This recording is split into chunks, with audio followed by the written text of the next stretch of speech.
who are driving the most exotic cars. Okay, when we borrow, the logical question will now be, what do you do with the money?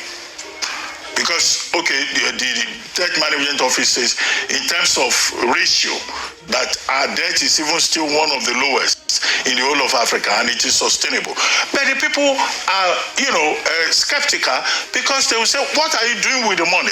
You can't be riding exotic cars, and you are saying that, okay, we will keep borrowing to finance convoys for some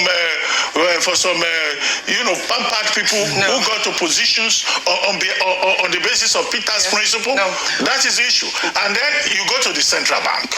What is the role of the central bank? Because you were saying exchange rate. Yeah, the central bank will say, oh, we have this so much money in reserve. We are keeping money. It's like a father who has children who are anemic. Right. And you say you are keeping oxygen somewhere. All right. While your children are suffering. All right. So there is a lot of contradiction in this regard. And those are the questions that people are asking. So even if your debt service to GDP ratio is very high and people have 159 trillion and they are worried, and you say you want to borrow more.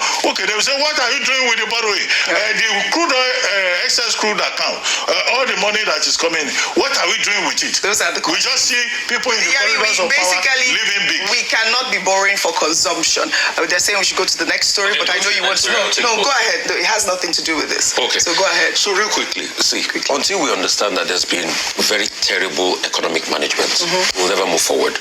Taiwo Yedele, the finance minister, said the other day that we can't continue to borrow at this level, for economic sustainability.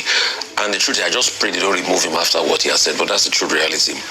No matter this report tries to paint a picture and say, yeah, this is not this, it's the exchange rate and everything. It's under this administration that they devalued. So when you were devaluing, you would take the responsibility. When people make this very funny argument, when they also are saying that the FAC has increased because of exchange rate devaluation, they glorify the increased FAC number in Naira because of exchange rate devaluation. Also take this. The problem, Oji, is that we are borrowing recklessly and stupidly. We are borrowing for projects that are not viable. We are borrowing for projects that can't stand the test of time, and you have a lot of recurrent expenditure eating into our budget cycles, not even the capital expenditure. So we are not doing the heavy lifting, and that's why there is no growth. At this level, our country will sink if we do not do something about it. Yes. Bottom line, if we do not do something about it, stop borrowing for consumption, really, that's the point. I mean,